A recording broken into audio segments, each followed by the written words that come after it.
वास्यमिदं सर्वं यत्किञ्च जगत्यां जगत् तेन त्यक्तेन भुञ्जीथा मा गृधः कस्य स्विद्धनं पुनरेहि वाचस्पते देवेन मनसा सह वशोस्पते निर्मयं मय्येवास्तु मयि श्रुतं मेधां मे वरुणो ददातु मेधाम् अग्निः प्रजापतिः मेधां विन्द्रश्च वायुश्च मेधां दाता दधातु मे शन्नो मित्रः शं वरुणः शन्नो भवत्वर्यमा सन्न इन्द्रो बृहस्पतिः सन्नो विष्णुरुक्रमः नमो ब्रह्मणे नमस्ते वायो त्वमेव प्रत्यक्षं ब्रह्मासि त्वामेव प्रत्यक्षं ब्रह्म वदिष्यामि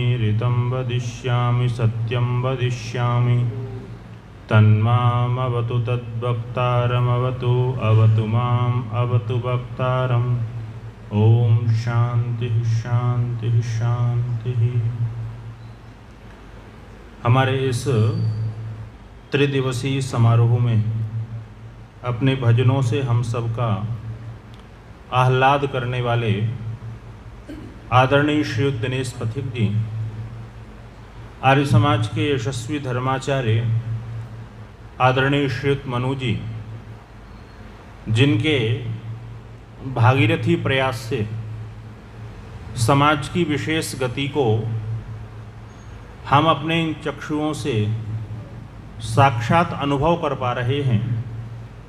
आर्य समाज के यशस्वी और ऊर्जावान प्रधान आदरणीय श्रीयुत मलिक जी और एक संयोजक के रूप में इस कार्य को अपनी प्रतिभा और परिश्रम से संपन्न कर रही आदरणीय बहन बेला जी और उन समस्त आर्य समाज के पदाधिकारियों की ओर से निमंत्रित और आमंत्रित समस्त भद्र पुरुषों, सम्मान के योग्य मातृशक्ति और अतिथि के रूप में हमारे बीच में पधारे हुए समस्त अतिथि वृंद, जैसा कि आप सबको विदित है 31 जुलाई का ये आज का दिवस है और 1940 के अंदर हमारे देश के एक बहुत बड़े क्रांतिकारी और जुझारू व्यक्तित्व को अंग्रेज सरकार की ओर से फांसी की व्यवस्था का प्रावधान कर दिया गया था। और वो महापुरुष इसलिए तो आदरणीय है ही कि देश के लिए उसने अपने जीवन का समर्पण किया। पर बंधुओं, मैं स्मरण करवाना चाहूँगा, वो इसलिए और ज़्यादा आदरणीय है जिसकी माता का देहांत उसके 2 वर्ष की अवस्था में हो गया था। जब वो व्यक्ति 9 वर्ष का था तो पिता का साया भी सिर के ऊपर से हट गया था और अनाथ आश्रम के अंदर उनको और उनके बड़े भाई को रहना पड़ा। और 1917 तक आते आते, अर्थात जब वो 18 वर्ष के हुए तो वो पूरी तरीके से अनाथ हो चुके थे। उनके भाई की भी मृत्यु हो गई। आप सोच करके देखिएगा, जिसके आगे पीछे कोई नहीं है, ऐसा व्यक्ति अंदर से कितना टूटा हुआ होता है। लेकिन उसके जीवन का एक ही संकल्प है कि मेरी पंजाब की धरती को, जिसने इस देश के सपूतों को रक्त से चारों ओर रंजित कर दिया था, ऐसे व्यक्ति को इस धरती पर जीने का अधिकार नहीं है। और चाहे वो 7 समुंदर पार बैठा है, लेकिन मैं उसको छोड़ूंगा नहीं। और ऊधम सिंह ने जाकर के वहां उसके घर में घुस करके, और ये नहीं कोई चोरों की भांति मार करके आया हो, पूरी की पूरी सभा सजी हुई है और उस सभा के बीच में एक शेर की भांति जाकर के और उसकी हत्या करके आया। तो ऐसे उस महापुरुष का बलिदान दिवस है। मैं ईश्वर से प्रार्थना करूंगा कि ऐसी आत्माएं हमारे घरों के अंदर आती रहें। लेकिन इस देश का दुर्भाग्य पता है क्या है? हमारा सबसे बड़ा दुर्भाग्य ये है कि हम अपने बलिदानियों के जन्म दिवस को भी बड़े अच्छे से मना लेते हैं। अपने देश के महापुरुषों के बलिदान दिवस को भी हम लोग मना लेते हैं, लेकिन अगर उनके काम करने की बात हम सबसे कही जाए ना, तो हमको थोड़ी सी परेशानी हो जाती है। हमको ये बात तो समझ में आती है कि इस देश की उन्नति होनी चाहिए, और हम लोग बैठ करके टीवी के सामने रिमोट हाथ में पकड़ करके और ये चर्चाएं तो बड़े अच्छे रूप में करते हैं कि जी देश में सब कुछ गड़बड़ हो रहा है, ये व्यवस्था खराब हो रही है, ऐसा नहीं होना चाहिए, ऐसा होना चाहिए। पर अपने हृदय में हाथ रख करके बता दीजिए, जिस दिन आपका बेटा पढ़ाई करके आता है और कोई विदेशी कंपनी से उसको ऑफर मिल जाए कि इतने करोड़ रुपए का पैकेज वार्षिक तुम्हें दिया जाता है, तो आपकी प्रसन्नता कितनी अधिक बढ़ जाती है। और आपकी प्रसन्नता तो बढ़ती बढ़ती है। जिस बालक को विदेश जाने का मौका मिल रहा है, उसकी प्रसन्नता का ठिकाना ही नहीं रहता है। कोई उससे पूछ करके देखे कि आप इतने खुश क्यों हो, आप इतने प्रसन्न क्यों हो, तो उसका कहना होता है विदेश की धरती पर जाऊंगा, वहां चारों ओर सुंदरता ही सुंदरता होगी, वहां कोई गंदगी नहीं होगी, वहां कोई भ्रष्टाचार नहीं होगा, वहां कोई अनियमितताएं नहीं होंगी, वहां के सब लोग नियमों का पालन करेंगे, सारे लोग वहां से अच्छे रहेंगे। ये देश तो भ्रष्टों का देश है, यहाँ की रोडें खराब हैं, यहाँ का मंत्रिमंडल खराब है, यहाँ के प्रशासनिक अधिकारी खराब हैं, यहाँ की जनता को ठीक से वोट डालना नहीं आता है, यहाँ के लोगों को कोई नियम संयम नहीं आता है। मैं इस देश के लोगों को छोड़ करके विदेश चला जाऊंगा, लेकिन उस परिवार, उस बालक से पूछ करके देखना, तुम तो विदेश चले जाओगे और तुम्हें इस बात की पीड़ा भी है कि इस देश में सारा का सारा गलत हो रहा है, लेकिन इसका सुधार कौन करेगा? कोई आकाश से देवता उतर करके आएंगे क्या? ये हिंदू जाति का सबसे बड़ा दुर्भाग्य है कि बस इसने ये मान रखा है कि कोई महापुरुष आएगा और हमारा उद्धार करके चला जाएगा। लेकिन वेद ने कह दिया स्वयं जुषस्व स्वयं यशस्व, तुमको स्वयं पुरुषार्थ करना पड़ेगा, तुमको स्वयं मेहनत करनी पड़ेगी। रोड में गड्ढे हैं तो कोई देवता करके नहीं भरेगा।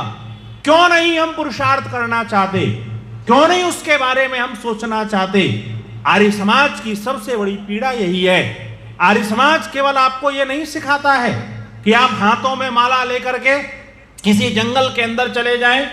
आर्य समाज केवल और केवल आपको यह भी नहीं सिखाता है कि आप यज्ञ का आयोजन करके और स्वाहा स्वाहा करके अपने कर्तव्य कर्मों को पूरा कर दीजिए। स्मरण ये रखना, आपके जीवन की उन्नति के लिए, एक सामान्य व्यक्ति के जीवन से लेकर के एक बड़े से बड़े व्यक्ति के जीवन की उन्नति के लिए जितने साधन हो सकते हैं, उन सारे पहलुओं पर आर्य समाज चर्चा करना चाहता है। और ऋषि दयानंद की सबसे बड़ी विशेषता रही, जहां उनके एक हाथ में वेद प्रेम था, एक हाथ में ईश्वर का प्रेम था, वहीं दूसरे हाथ के अंदर वो राष्ट्र प्रेम को लेकर के चले।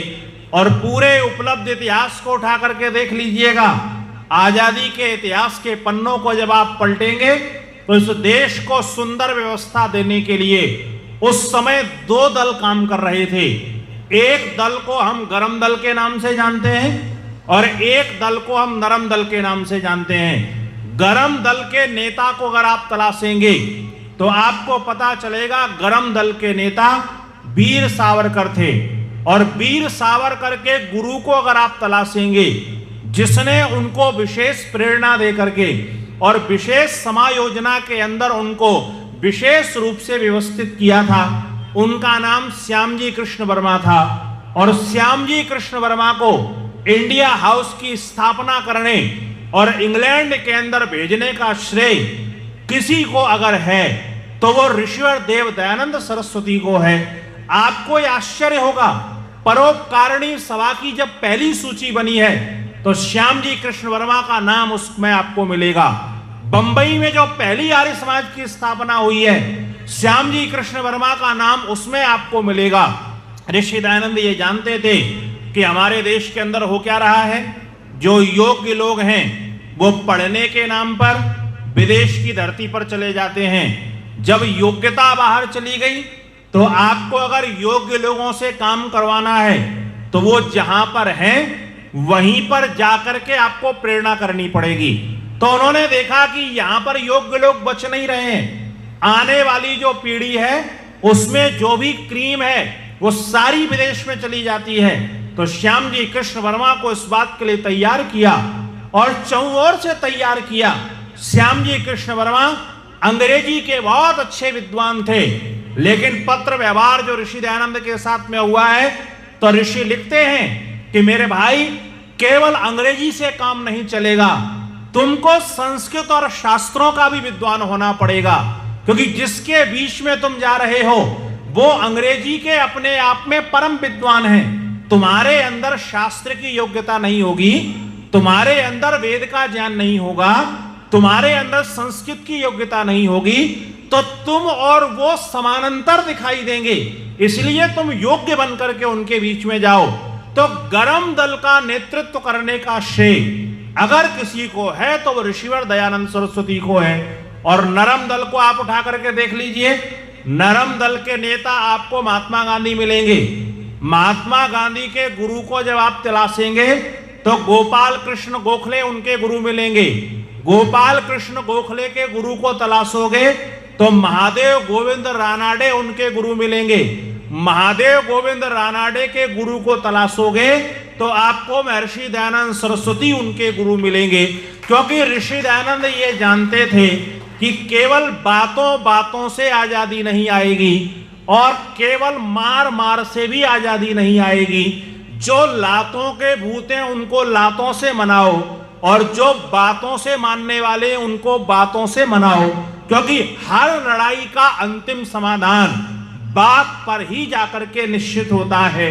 आप कोई लड़ाई देख लीजिए, चाहे वो मियाँ बीवी की लड़ाई हो, चाहे वो भाई भाई की लड़ाई हो, चाहे वो पारिवारिक लड़ाई हो, चाहे वो सामाजिक लड़ाई हो।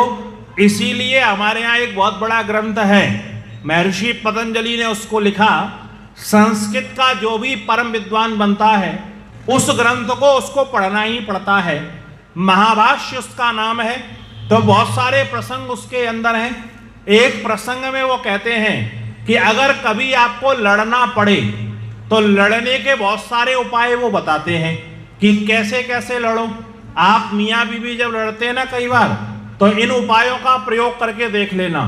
वो कहते हैं बात बात से अगर आपको लड़ना है, गाली गलौज करके लड़ना है, उससे मन नहीं भरा तो बोले क्या करें, बोले फिर नखा नखी कर लो, एक दूसरे को नोच लो नाखूनों से।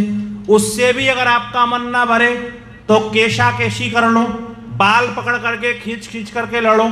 अगर उससे भी आपका मन ना भरे तो मुष्टा मुष्टी कर लो, मुक्के मार मार करके लड़ लो। और अगर उससे भी आपका मन ना भरे तो बोले डंडा डंडी कर लो, डंडा पकड़ो आपस में मार दो एक दूसरे को। वो कहते हैं लड़ने में कोई बुराई नहीं है, आपको जितना लड़ना है लड़ लो, लेकिन ध्यान किस बात का रखना है, बातचीत करना बंद नहीं करना है। हमारे साथ सबसे बड़ी समस्या यही होती है, हमारी लड़ाई बाद में होती है, हम लोग बोलना पहले बंद कर देते हैं। ऋषि दयानंद ये जानते थे इन अंग्रेजों को कूटेंगे, अगर इनसे बोलना बंद कर दिया तो समाधान कैसे निकल करके आएगा। और हम केवल ये भी नहीं कर सकते कि केवल बातचीत बातचीत बातचीत, ये बातचीत से भी नहीं मानेंगे। ऋषि दयानंद इस बात के कतई भी हिमायती नहीं थे कि कोई एक गाल में झापड़ मारे तो दूसरा वाला गाल भी आगे कर दो, क्योंकि वो इस बात को जानते थे कोई एक गाल में मारे आप दूसरा वाला आगे कर दोगे तो सामने वाले का क्या भरोसा, अगर दूसरे गाल में भी उसने मार दिया तो पिटवाने के लिए तीसरा गाल कहां से लेकर के आओगे। और ये सदा याद रखना, कमजोरों के गाल दो ही काम में आते हैं, एक तो दूसरे के झापड़ खाने के, और झापड़ खा करके जब सूझ जाए तो गरम गरम हलवा बांधने के काम आते हैं, तीसरे और किसी काम नहीं आते हैं। का पहले ये कोशिश करो सामने वाला आपको मार ही ना पाए, और अगर किसी कारण से एक गाल में मार दे तो उसकी इतनी कुटाई कर दो कि वो आगे मारने के लायक बचे ही ना। और इसीलिए आर्य समाज का 7वां नियम उन्होंने लिख दिया, सबसे प्रीतिपूर्वक, प्रेम सबसे करना, प्यार सबसे करना।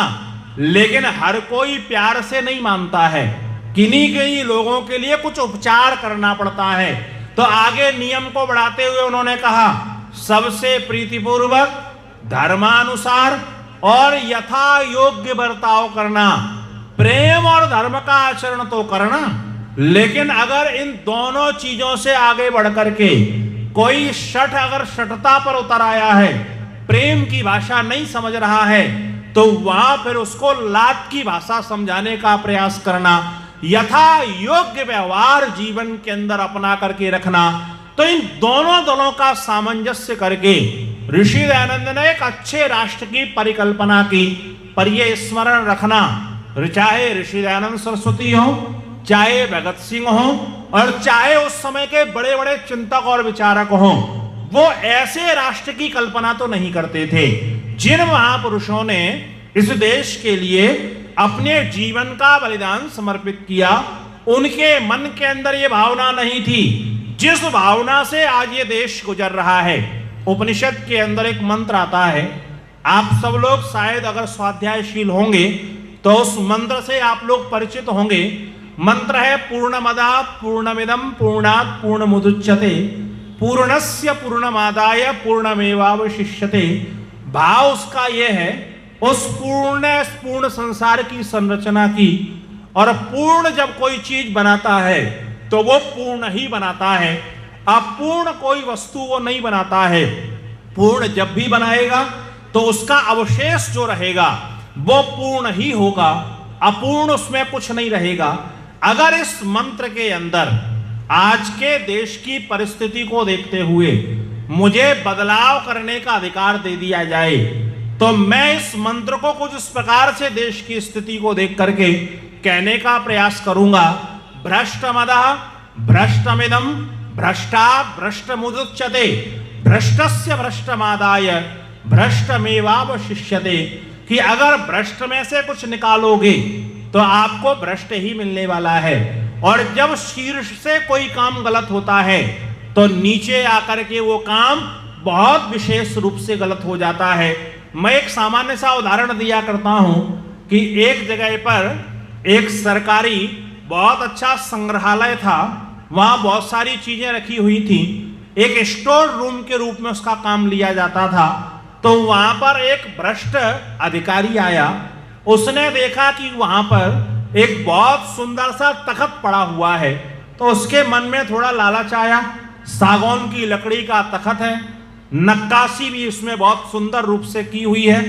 तो वहां के जो कर्मचारी थे, उस अधिकारी ने कहा, एक काम करो, जो ये सरकारी स्टोर में तख्त पड़ा हुआ है, ये तख्त मेरे घर पर पहुंचा दो। तो अधिकारी से उसने नीचे के कर्मचारियों ने कहा, महाराज ये तख्त हम पहुंचा तो दें, लेकिन ये जो रजिस्टर में तख्त लिखा हुआ है, फिर अगर कोई आपसे बड़ा अधिकारी जांच के लिए आ गया तो हम लोग उसको जवाब क्या देंगे कि तख्त गया कहां।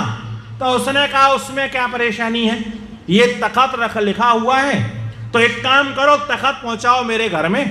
एक लकड़ी का तख्ता मेरे घर में रखा हुआ है, तो वो तख्ता ला करके यहां पर रख दो, और तख्त जो लिखा है वहां पर तख्त की जगह तख्ता बना दो लेकर के। अब वो नीचे के कर्मचारी ने तख्त वहां पहुंचा दिया और उसमें तख्ता लेकर के लिख दिया। अब वो कर्मचारी था, वो रिटायर हो गया। जब वो चला गया तो वो नीचे वाले कर्मचारी के मन में एक बात आई कि यार, जब ये तख्त तख्ता हो सकता है तो ये तख्ता का तख्ती भी तो हो सकता है। मेरा बच्चा पढ़ता है, अब वो बड़ी क्लास में चला गया। पहले आपको याद होगा एक तख्ती हुआ करती थी लकड़ी की, और उसमें बच्चे लिखा करते थे खड्डी से। बोले अब वो बड़ी क्लास में चला गया, तो एक काम करो, ये तख्ता ले जाता हूं अपने घर, और तख्ती ला करके उसने वहां पर रख दी। तो ये भ्रष्टाचार की स्थिति जो है वो इस रूप में पनपती हुई आगे बढ़ती है। और भ्रष्ट में से अगर कुछ निकालने का आप प्रयास करोगे तो केवल भ्रष्ट ही भ्रष्ट निकलेगा। इस देश का सबसे बड़ा दुर्भाग्य ये रहा कि हमने इस मध्यकाल के अंदर व्यक्तिगत उन्नतियां बहुत की, लेकिन राष्ट्रीय उन्नति हमारे देश के अंदर आपको बहुत कम दिखाई देगी। आप ये देखिए, एक व्यक्ति ने बहुत अच्छी क्रिकेट खेली तो उसको हमने क्रिकेट का भगवान बना दिया। सचिन तेंदुलकर पूरी दुनिया के अंदर प्रसिद्ध हो गया। एक महिला ने बहुत अच्छा गाना गाया, उसके जैसा इस धरती पर कोई नहीं गा पाया। लता मंगेशकर को स्वर कोकिला की उपाधि हमने प्रदान कर दी और बहुत सारे लोग इस प्रयास में लग गए कि इसके गले के अंदर क्या फिट है, जो हम निकाल करके उसकी जांच करें, जो अन्यों के गले के अंदर नहीं है। वो उनकी अपनी व्यक्तिगत उन्नति थी, सचिन की अपनी व्यक्तिगत उन्नति थी। आप देखें, एक व्यक्ति ने बहुत अच्छी हॉकी खेली, ध्यानचंद के नाम से पूरी दुनिया के अंदर प्रसिद्ध हो गया।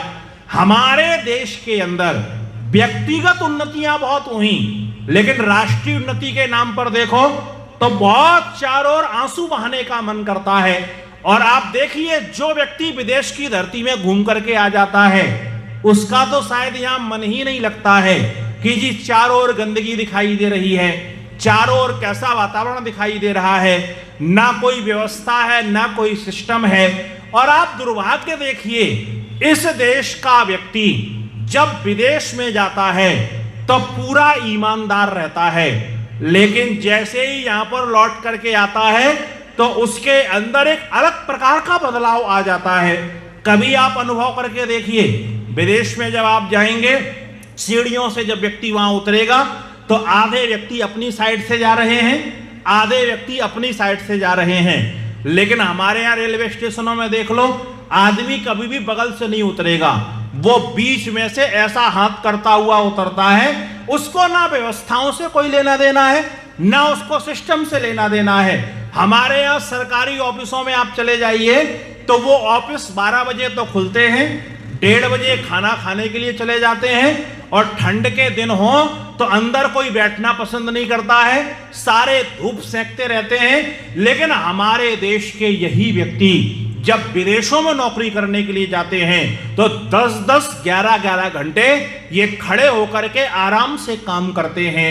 ये सबसे बड़ी दिक्कत हमारे यहाँ है। हमारे यहाँ राष्ट्रीय नैतिकता समाप्त हो गई, हमने देश के बारे में सोचना बंद कर दिया। व्यक्तिगत उन्नतियां हमने बहुत सारी करने का प्रयास किया। आप ये देखिएगा, अगर हम कोई अच्छा कारोबार करते हैं, सरकार को हम टैक्स देते हैं, तो बदले में हमारी क्या अपेक्षा होती है? हमको अच्छी रोड मिलनी ही मिलनी चाहिए, हमको अच्छी बिजली मिलनी ही मिलनी चाहिए, हमको अच्छी शिक्षा मिलनी ही चाहिए, हमको अच्छी चिकित्सा मिलनी ही चाहिए। लेकिन यहाँ का दुर्भाग्य क्या हुआ? हमने देखा सरकारी स्कूल अच्छे नहीं हैं, तो हमारा इसके लिए कोई प्रयास नहीं हुआ कि हम सरकारी स्कूलों को अच्छा करें। हमने क्या किया? हमने प्राइवेट स्कूल खुलवा दिए लेकर के।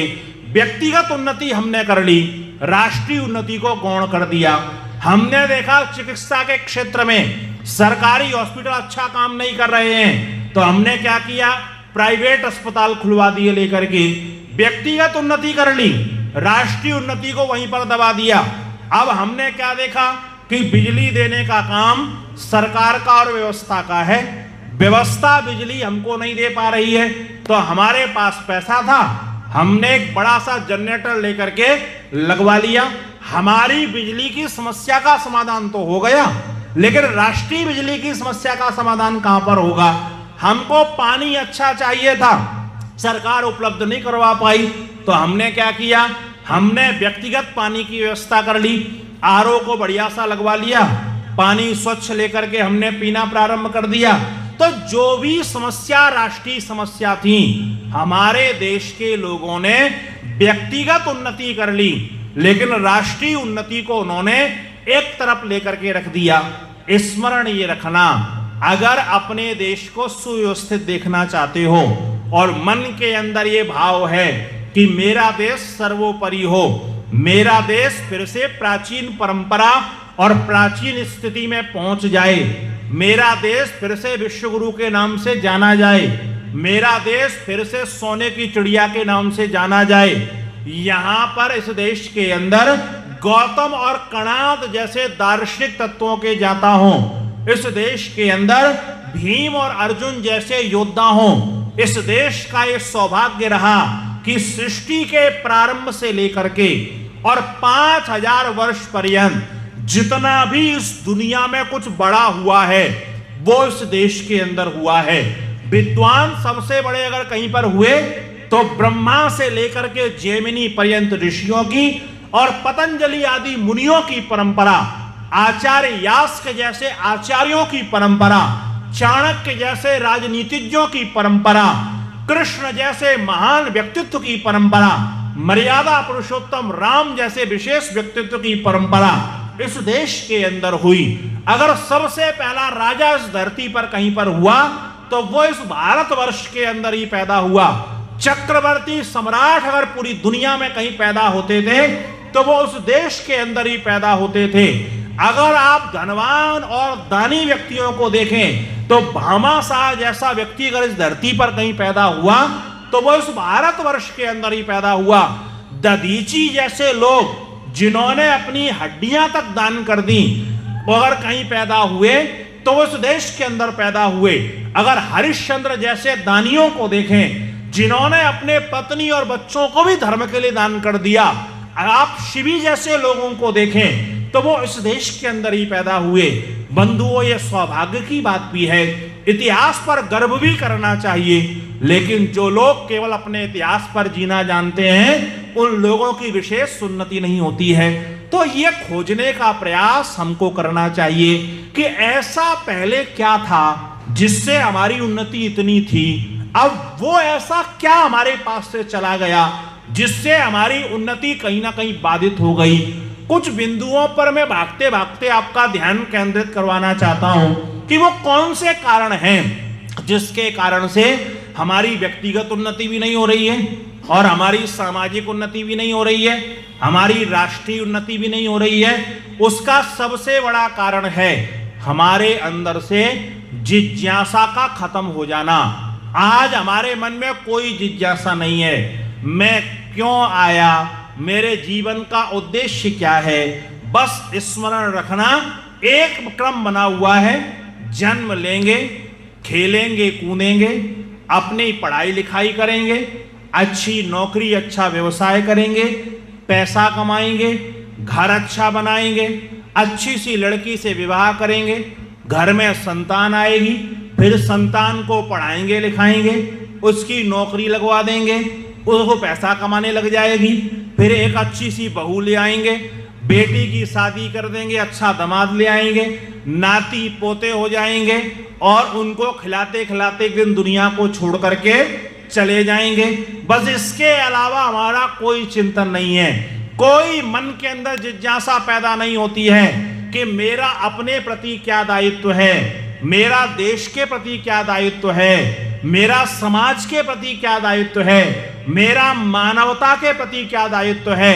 ये जिज्ञासा हमारे मन में पैदा ही नहीं होती है, हम जिज्ञासु बनना ही नहीं चाहते हैं। और बीच में धर्माचार्यों ने आकर के भी कह दिया, भाई जैसा आपको सिखाया है वैसा वैसा बस करते चलो, ज्यादा व्यर्थ के प्रश्नों में मत उलझो। लेकिन हमारे यहाँ तो शास्त्र ही इसी से प्रारंभ होते हैं। एक शास्त्र का नाम आपने सुना होगा, उपनिषदों के क्रम में एक उपनिषद आती है, उसका नाम केन उपनिषद है। और केन उपनिषद का जो प्रारंभ है ना वो होता ही यहीं से है, केने शितम पतितम प्रेषितम।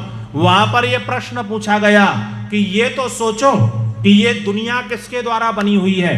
मैं इस दुनिया में आया हूं, कस्त्वम कोहम कुत आयाता कामे जननी को में भ्राता। कभी कभी बैठ के सोचा करो, मैं कहां से आया, मैं कहां जाऊंगा, मैं यहां किस लिए आया।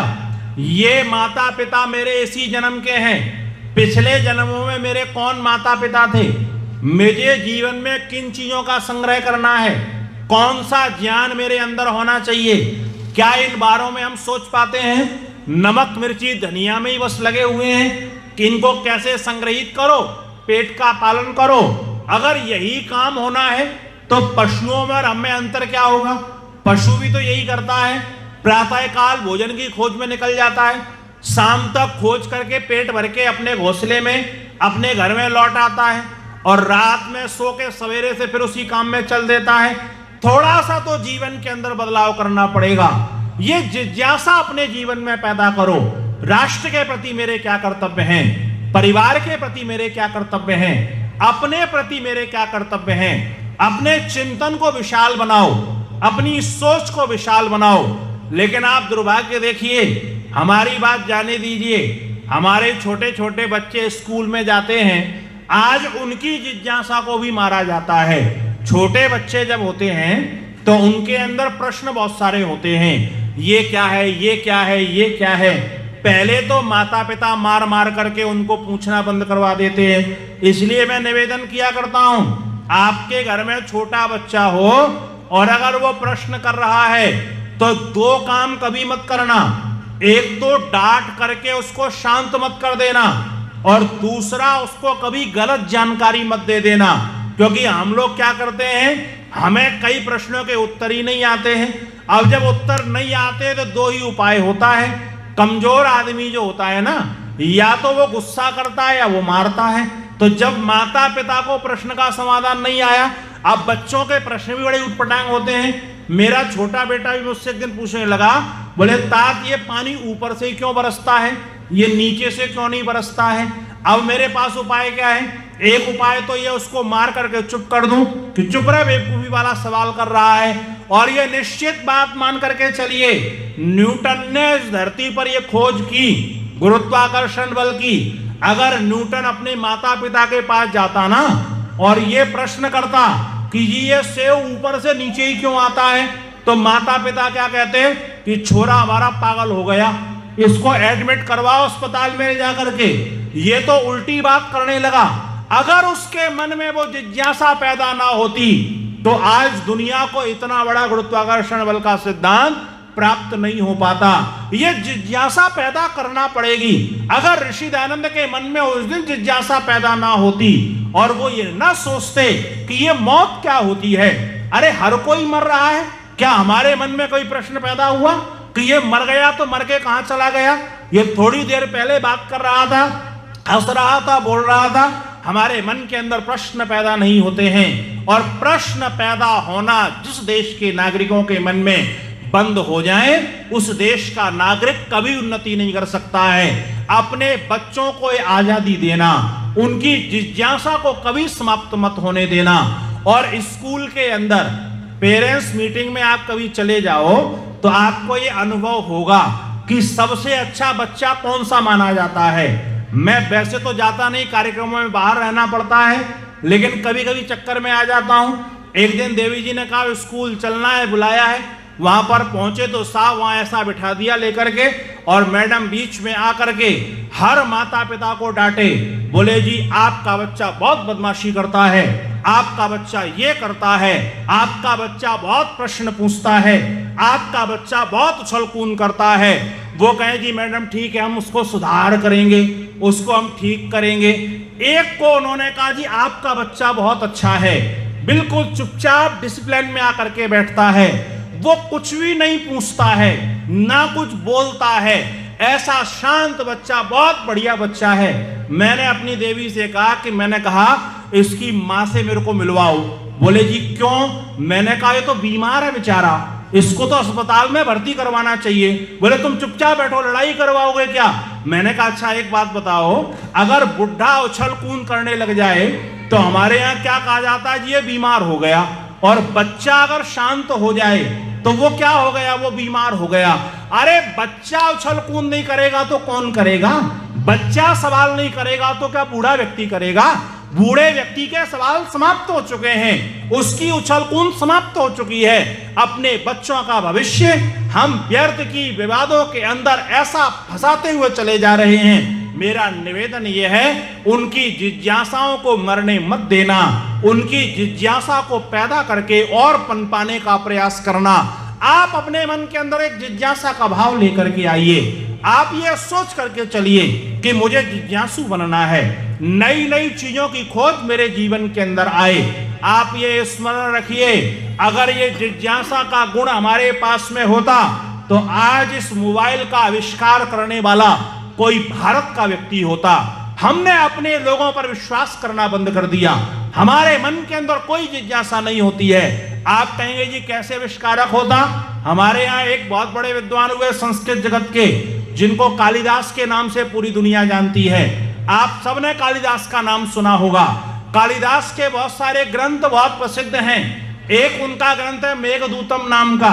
मेघदूतम के अंदर एक छोटी सी कहानी आती है, और कहानी वो ये लिखते हैं कि एक बार क्या हुआ कि एक कुबेर के यहाँ पर एक यक्ष काम किया करता था, और उस यक्ष का काम क्या था कि रोज प्रातः काल जब कुबेर पूजा करने के लिए जाएं तो वो उनके लिए पुष्प लेकर के आता था। तो यक्ष का नया नया विवाह हुआ, और जब विवाह हुआ तो एक दिन फूल ले जाने में लेट हो गया। अब चूंकि वो यक्ष है तो लेट कभी होता नहीं था, तो उसको राजा ने बुलाया और बुला करके कहा कि भाई लेट कैसे हुए?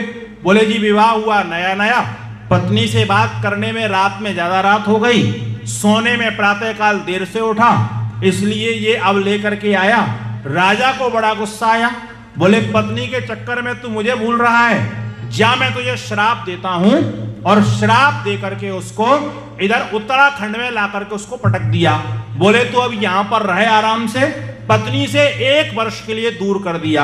अब आज की तरह फोन तो थे नहीं, तो बेचारा क्या करे? तो वो वहां पर उत्तराखंड में पहाड़ों पर जब था, तो आप अगर कभी गए हो तो आपको ये अनुभव होगा कि पहाड़ों पर जो बादल होते हैं ना, वो बिल्कुल पास में दिखाई देते हैं। तो साहब कालिदास ने वहां पर एक कल्पना करी, और कल्पना क्या की कि वो यक्ष जो था वो पत्र लिख करके उन मेघ के माध्यम से अपनी पत्नी के पास पहुंचाने का प्रयास कर रहा है। और वो मेघ पत्र लेकर के फिर पूरे भारतवर्ष का भ्रमण करते हुए और आगे बढ़ते हुए अलकापुरी की तरफ को चल रहे हैं। तो आप ये स्मरण रखिए कि जिस समय कालिदास ने मेघ के माध्यम से पत्र पहुंचाने का प्रयास किया, तो दुनिया के सारे लोग हंसे थे, और उन्होंने ये कहा था कि ये कालिदास तो पागल है, ये बेवकूफ है, कहीं मेघ पर के द्वारा भी पत्र आ सकते हैं। लेकिन आज सोच करके देखिए, अगर आज से 2000 वर्ष पहले हमारे उस महापुरुष के वचनों पर हमने जिज्ञासा करी होती और उनकी बातों को सही माना होता, तो आज ये स्थिति नहीं होती। उसके बाद में उनकी बातों पर उन विदेशियों ने विश्वास किया, और करने का परिणाम क्या हुआ? आज जब इसमें एसएमएस उतरता है, एमएमएस उतरता है, तो किसके माध्यम से उतरता है? मेघ के माध्यम से आता है कि नहीं आता है? हमने अपने महापुरुषों पर विश्वास नहीं किया, स्थिति इसलिए बिगड़ी हुई है। आप उन पर जिज्ञासा करना, अपने शास्त्रों पर जिज्ञासा करना, अपने महापुरुषों की बातों पर विश्वास करना। जिस समय बरसों बरस पहले महर्षि याज्ञवल्क्य ने यह कहा था कि चंद्रमा के अंदर जल है, तो दुनिया के बहुत सारे लोगों ने कहा था इन सन्यासियों को, इन बाबाओं को, इन दाढ़ी वाले लोगों को कोई काम धाम नहीं है, जंगल में बैठे बैठे इनकी बुद्धि भी जंगली जैसी हो जाती है। लेकिन उन्होंने कहा था नहीं, उस सोम के अंदर, उसके अंदर जो सोमत्व का गुण है, जो शीतलता का गुण है, यह शीतलता बिना जल के नहीं आ सकती है। लेकिन आज जब वैज्ञानिकों ने उसी चीज को स्वीकार किया, तो सब लोगों ने मानना शुरू कर दिया कि यहां वहां पर भी जल है। लाखों करोड़ों रुपए खर्च करके इस बात को वो खोज करके लाए। हमने अपने महापुरुषों की बातों पर जिज्ञासा नहीं करी। मेरा निवेदन आपसे यह है कि अगर आप राष्ट्र की उन्नति चाहते हैं, आप अपनी व्यक्तिगत उन्नति चाहते हैं, तो अपने महापुरुषों की बातों पर जिज्ञासा कीजिए। दूसरी चीज, प्रत्येक नागरिक को अपने जीवन में धैर्य धारण करना पड़ेगा। अगर धैर्य नहीं होगा, उतावलेपन से दुनिया के अंदर कोई काम नहीं होता है। दशरथ मांझी ने जिस दिन पहला हथौड़ा उस पहाड़ पर मारा था, तो कितना कठोर वो पहाड़ रहा होगा। हथौड़ा मारते ही वो हथौड़ा एकदम उछला होगा, और उछलते ही अगर कहीं उसका धैर्य टूट जाता, बोले जी इतना बड़ा पहाड़ मैं इसको कैसे फोड़ पाऊंगा, तो स्थिति क्या पैदा हो जाती? दशरथ मांझी उस पहाड़ को तोड़ करके रास्ता नहीं बना पाता। आप ये स्मरण रखिएगा, जिस समय अर्जुन अपने बाण को लेकर के चला, और जब सबसे पहली मुठभेड़ उसकी भीष्म पितामह के साथ में हुई, अगर वो उसी दिन हिम्मत तोड़ देता इतने इतने योद्धा हैं, इतने इतने सैनिक हैं, इनको कैसे मार पाऊंगा? तो ये स्मरण रखिएगा कि वो कभी भी उस युद्ध को विजयी नहीं कर पाता। जीवन के अंदर दूसरा पहलू है, कितनी कठोर परिस्थिति हो, कोई भी विषमता हो, अपने धैर्य को कभी आप खोने मत दीजिएगा। अगर आपका धैर्य आपके पास में है, आपके अंदर जिज्ञासा का भाव है, तो आप अपने देश की उन्नति बहुत अच्छे रूप से कर सकते हैं। आपके देश की उन्नति बहुत अच्छे रूप से हो सकती है। तो आज ऊधम सिंह के इस स्मृति दिवस के अंदर हम सबको यह सोचना चाहिए कि उस 40 वर्ष के नवयुवक ने जिन भावनाओं के साथ में इस देश के लिए अपना बलिदान दिया, क्या उन भावनाओं पर हम खरे उतर पा रहे हैं? और अगर नहीं उतर पा रहे हैं तो कहीं ना कहीं उस पर चिंतन करना चाहिए। और वेद का वो संदेश, चूंकि हम यहाँ पर वेदोत्सव मना रहे हैं, तो वेद इस संदर्भ में क्या कहता है? वेद की एक पंक्ति आप सबको अति प्रसिद्ध रूप से, और आप जितने यहाँ पर आर्य लोग बैठे हुए हैं ना, शायद वो आपको स्मरण जरूर होगी। और वो पंक्ति क्या है? इंदम वर्धंतो अप्तुरः कृणवंतो विश्वमार्यम। ये वाक्य याद है कि नहीं आपको? याद, कृणवंतो विश्वमार्यम। अच्छा, इसका अर्थ भी कोई बताएगा मुझे? इसका अर्थ क्या होता है कृणवंतो विश्वमार्यम? हमारा जयघोष भी है ना, हमारा नारा क्या? कृणवंतो विश्वमार्यम। तो ये कृणवंतो विश्वमार्यम का अर्थ क्या है?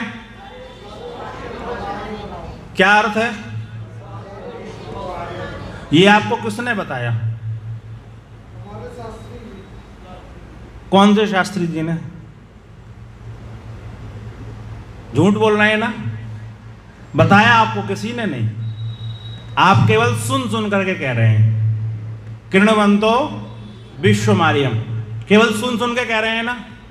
दुर्भाग्य हमारा यही है ना कि हम लोग सुन तो लेते हैं, लेकिन ये बात सही है कि नहीं से इसका निरीक्षण ही नहीं करते। इस देश की यही दुर्गति है कि यहां पर कोई भी चीज आई तो सुनी सुनाई पर हम ज्यादा विश्वास करते हैं, उसको देखने का प्रयास नहीं करते हैं।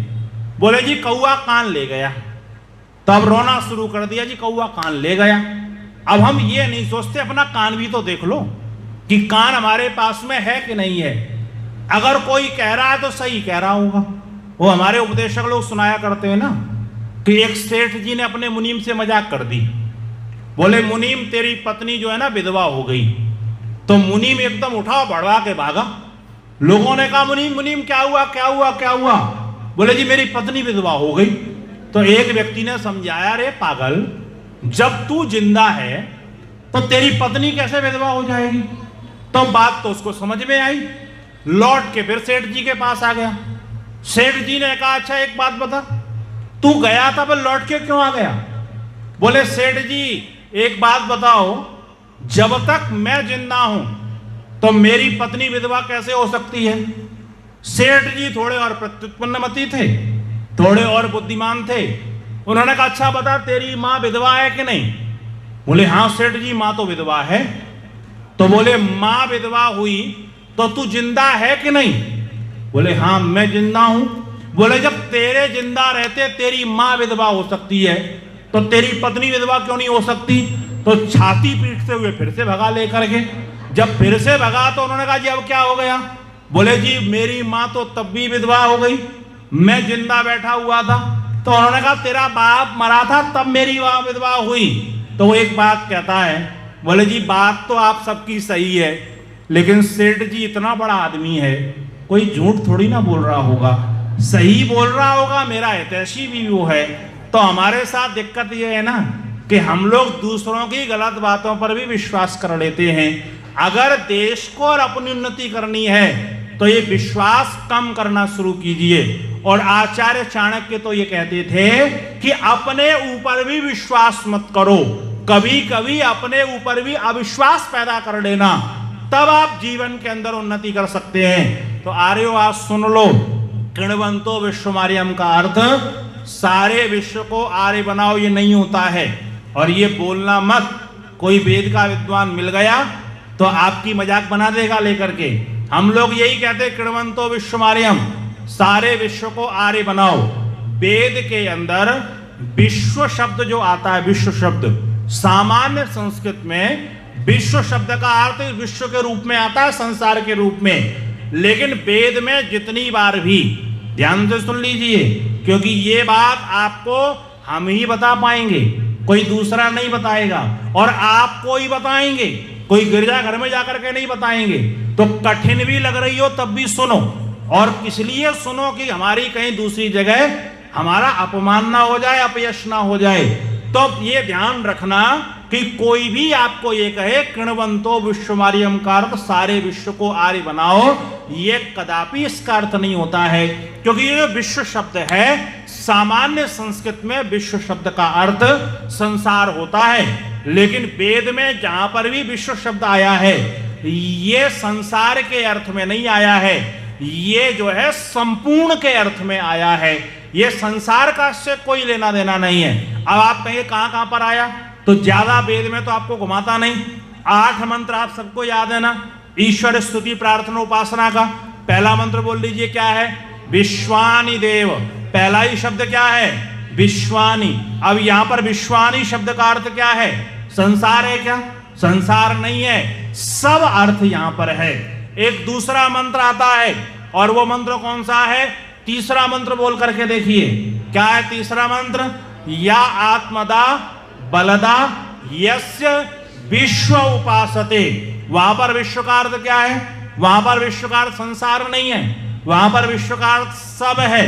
थोड़ा सा आगे और बढ़ जाइए, छठवें मंत्र में। छठवां मंत्र कौन सा है ईश्वर स्तुति प्रार्थना उपासना का? बोल लीजिए कौन सा मंत्र? छठवां। प्रजापते नत्तो देता निन्यो विश्वा विश्वा जातानी। वहां पर विश्वा का अर्थ क्या है? संसार को पैदा करना नहीं है, विश्वाकर सबको पैदा करने वाला। आगे और बढ़ करके देखेंगे, 7वां मंत्र क्या है? सनो बंधुर जनिता।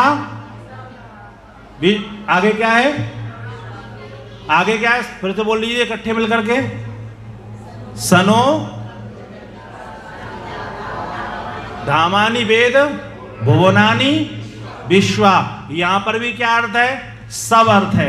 और अंतिम मंत्र बोल लीजिए, अंतिम क्या? अग्नेनय सुपथा राय अस्मान विश्वानि। ये यहां पर जितने भी शब्द वेद में आए, विश्व शब्द का अर्थ होता है सब। तो यहां पर अर्थ क्या बनेगा?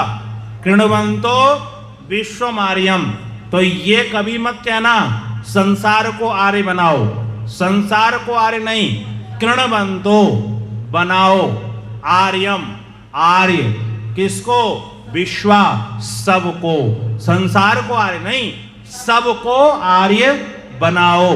तो सबको आर्य बनाने का तात्पर्य क्या है? सबके अंदर अच्छी चीजों की स्थापना कर दो। और सबका अर्थ सबके लिए अलग अलग है, सब कोई पूरे विश्व को आर्य नहीं बना सकता। कई व्यक्ति ऐसे होते अपने जीवन के अंदर उनकी चलती है, तो उनका दायित्व क्या है? वो अपने जीवन को आर्य बनाए। कुछ लोग ऐसे होते जिनकी परिवार में चलती है, तो वो परिवार को आर्य बनाए। कुछ लोग ऐसे होते जिनकी समाज में चलती है, वो समाज को आर्य बनाए। कई लोग ऐसे होते जिनकी देश में चलती है, वो देश को बनाए। तो सबके आर्य बनाने के जो दायरे हैं वो अलग अलग हैं। तो हम लोग क्या करें? इस बात का रोना नहीं रोए कि देश सुधर रहा है कि नहीं सुधर रहा है, देश में क्या व्यवस्थाएं हो रही हैं। हम सबसे पहले अपने जीवन को विशेष बनाएं, अपने जीवन को देश की उन्नति के लिए विशेष बनाएं। जिन आदर्शों पर शास्त्रों ने चलने के लिए कहा है, क्या उस पर हम चल रहे हैं? और अगर हम चल रहे हैं तो हमें दूसरे पर उंगली उठाने का अधिकार है, और अगर नहीं चल रहे हैं तो हमको फिर कोई अधिकार नहीं है।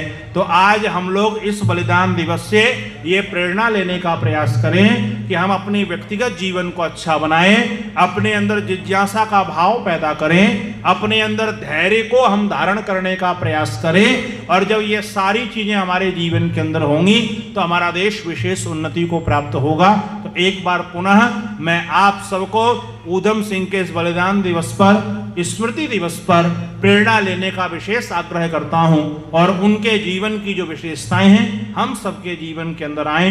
इन्हीं शब्दों के साथ बहुत बहुत धन्यवाद, बहुत बहुत आभार।